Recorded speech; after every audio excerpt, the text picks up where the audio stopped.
আসসালামু আলাইকুম। আমি কাকলি ব্লগস থেকে কাকলি বলছি। আজকে আমি আপনাদেরকে দেখাবো একটা অসাধারণ কাপড়ে লেস করা। কিভাবে এই লেসটা করছি দেখেন।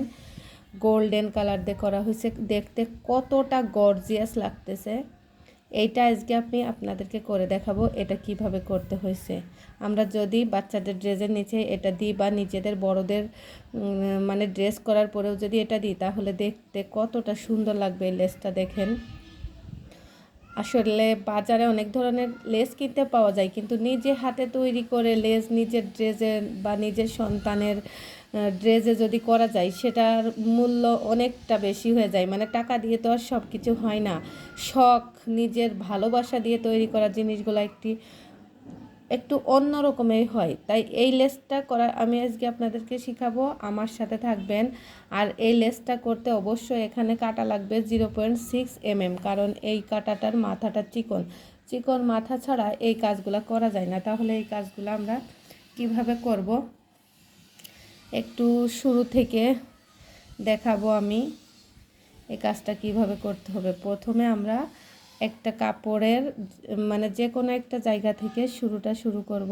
এই যে আমরা এখানে শুরু করব, এখান থেকে এখানে কাপড়ে ধরলাম, সুতাটাকে নিয়ে আসবো পিছন থেকে, নিয়ে এসে এখানে এভাবে একটা চেন করে নেব।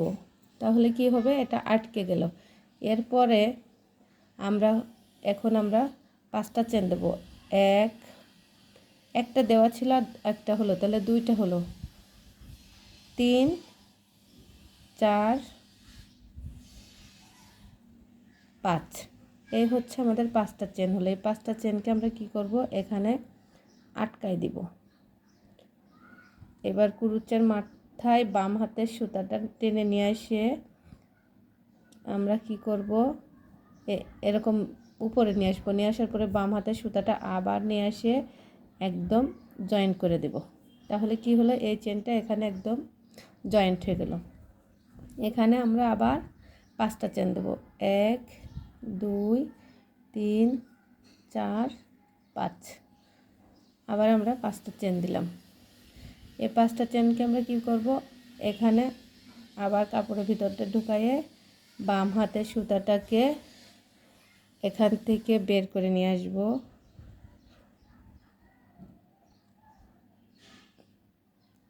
এবার আবার বাম হাতের কাটার যে সুতা ছিল কাটার মাথায়, সেটা নিয়ে এসে আমরা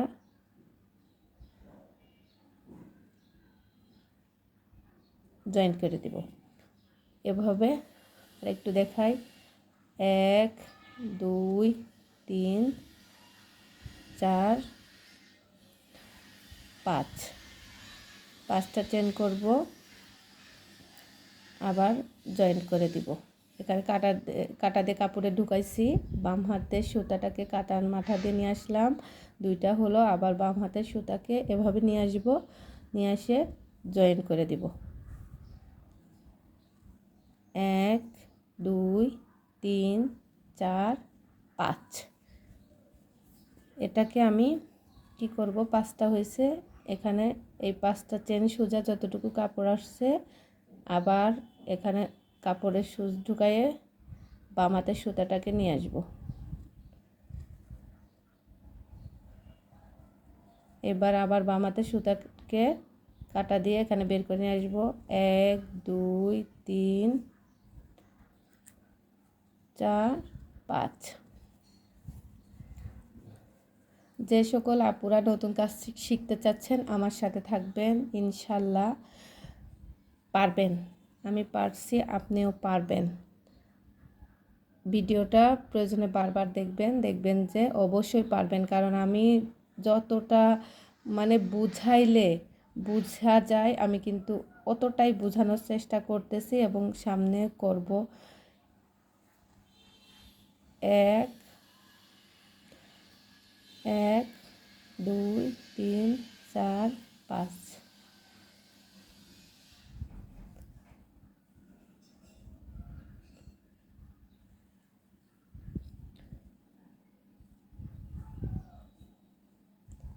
এভাবে আমরা চেন করে নেব। আমাদের আজকের ভিডিওটা এই পর্যন্ত। দ্বিতীয় পার্ট 2-তে আমি এইটার বাকি অংশটা দেখাবো। আসসালামু আলাইকুম।